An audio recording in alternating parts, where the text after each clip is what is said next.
এরপর 4 প্রশ্নটি হলো, মনে করো এফ কিউ থেকে কিউ চিত্রণ f x equal to 6x² minus 13x plus 10 দ্বারা সংজ্ঞাত, যেখানে কিউ হলো মূলত সংখ্যা সমূহের সেট, অর্থাৎ সেট অফ রেশনাল নাম্বার।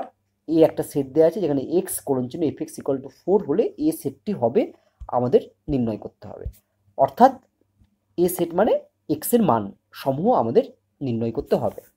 দেখো এখানে দেওয়া আছে কি না, এফ এক্স ইকুয়াল টু 4। এবার দেখো এফ এক্স এর মান দেওয়া আছে এটা, তাহলে আমরা যদি এফ এক্স এর মান বসাই তাহলে আমরা পাবো this implies 6x² minus 13x plus 10 equal to 4। This implies এখান থেকে পাচ্ছি আমরা 6x² minus 13x plus 10 minus 4 মানে হচ্ছে 6 ইকুয়াল টু 0, প্লাস 6 আর প্লাস 6 গুণ করলে প্লাস 36। দেখো 36 মানে হচ্ছে 4 9 36, 9 প্লাস 4 ইকুয়াল টু 13। অর্থাৎ এখান থেকে আমরা লিখতে পারি 6x² minus 9x minus 4x plus 6 equal to 0।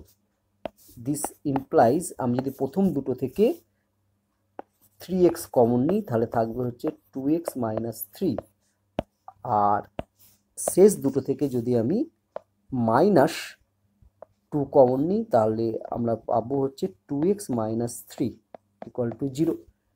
এরপরের লাইন আমরা লিখতে পারবো this implies 2x minus 3 into 3x minus 2 equal to 0। এখান থেকে দেখো আমরা লিখতে পারবো অতএব 2x minus 3 equal to 0। This implies 2x equal to 3 বা x ইকুয়াল টু হচ্ছে 3/2। অর অথবা আমরা আরেকটা লিখতে পারি 3x মাইনাস 2 ইকুয়াল টু 0 বা 3x ইকুয়াল টু 2 বা x ইকুয়াল টু হচ্ছে 2/3। অর্থাৎ আমরা দেখো x এর ভ্যালু একটা পেলাম 3/2 আর একটা পেলাম 2/3।